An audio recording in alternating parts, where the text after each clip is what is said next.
আসামির বিরুদ্ধে মামলাটি যেভাবে প্রমাণ করা উচিত ছিল সেভাবে প্রমাণ করতে পারেন নাই এবং ডাক্তার যে সার্টিফিকেট দিয়েছে এবং সাক্ষ্য দিয়েছে, ডাক্তারের সাক্ষ্য এবং তার সার্টিফিকেটের সাথে এর সাথে কোনো একে কোরোবোরেট করে নাই।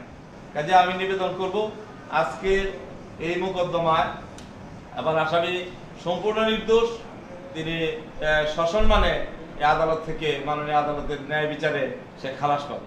After hearing from both sides, the judge announces his verdict as follows. অত্র মামলার যে ভিকটিম সালমা একটি কিশোরী, সে একটি বিদ্যালয়ের 10ম শ্রেণীর ছাত্রী। আসামি আবুল হোসেনের দ্বারা অ্যাসিড নিক্ষেপের কারণে তার মুখ মণ্ডল এবং ঘাড় ও কাঁধ ঝলসে গিয়েছে। আমরা রাষ্ট্রপক্ষ থেকে 12 জন সাক্ষীর মধ্যে 9 জন সাক্ষীর সাক্ষ্য শুনেছি এবং আমরা প্রসিকিউশন পক্ষের বিজ্ঞ পাবলিক প্রসিকিউটর বক্তব্য শুনেছি এবং আমরা আসামি পক্ষ থেকে বিজ্ঞ কৌশলী ভূপেন্দ্র ভৌমিক দলনের বক্তব্য শুনেছি। সাক্ষ্য প্রমাণের ভিত্তিতে আসামি আবুল হোসেনের বিরুদ্ধে অভিযোগ সন্দেহাতীতভাবে প্রমাণিত হয়েছে। আমি মনে করি তার বয়স বিবেচনায় তার মৃত্যুদণ্ডের পরিবর্তে যাবজ্জীবন কারাদণ্ড প্রদান শ্রেয়। সেই হিসেবে আমি তার 2002 সালের 5 ক ধারার অভিযোগে দোষী সাব্যস্তপূর্বক উক্ত আসামিকে দণ্ডিত করে যাবজ্জীবন কারাদণ্ড এবং 50,000 টাকা জরিমানা অনাদায়ে আরও 2 বছর সশ্রম কারাদণ্ডে দণ্ডিত করলাম। Abul Hussein is charged with the offense of throwing acid on victim Salma Banu. He is being tried under Section A of the Acid Violence Act of 2002 for disfiguring face, neck, and shoulder of victim Salma Banu by throwing acid. Therefore, he is sentenced to suffer life-term imprisonment and also pay a fine of Taka 50,000. In default, he is to suffer rigorous imprisonment for an additional 2 years.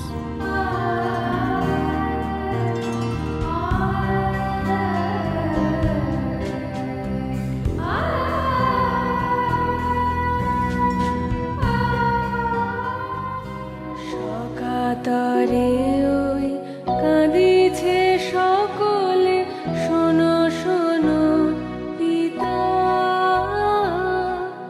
কহ কানে কানে, শোনাও প্রাণে প্রাণে, মঙ্গল বারতা।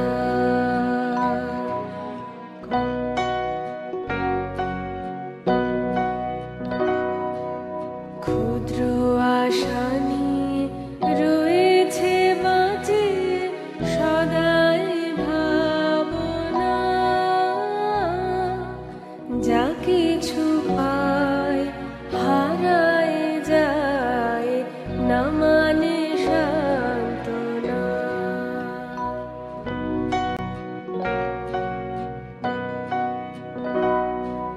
ফুরায় মেলা ফুরায় খেলা, সন্ধ্যা হয়ে আসে, কাঁদে তখন আকুল মন, কাঁপে তরাসে।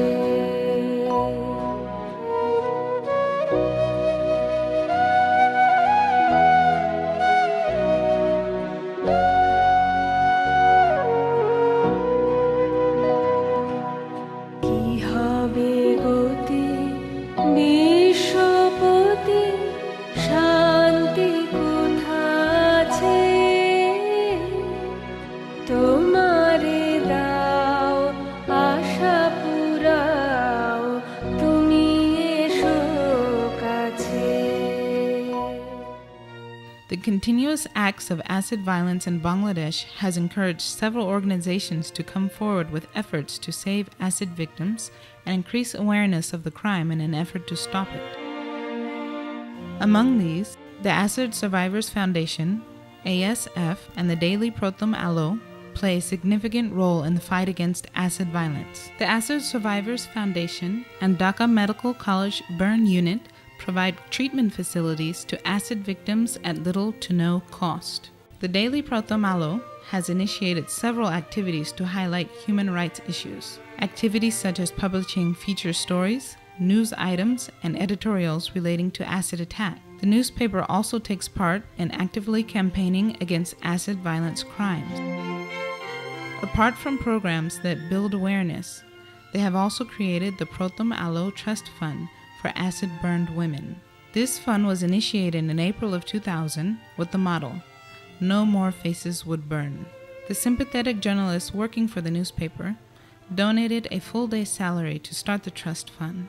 Gradually, the readership, well-wishers, business groups, professionals, and various organizations started depositing donation in the newspaper's trust fund for acid victims. Along with financially solvent people, school-aged children and garment workers have also contributed to the fund. The Prothom Alo Trust Fund goes towards paying expenses for acid burn treatment, plastic surgery to lessen the scars, legal fees, victim scholarship to continue their studies, and living expenses of the various burn victims. The trust has also provided new homes and income-generating assets such as milk cows, sewing machines, rickshaws, farmland, and small shops to the acid survivors. One such acid victim, Angura Begum, was attacked by her husband in 2006 when she protested his extramarital relationship.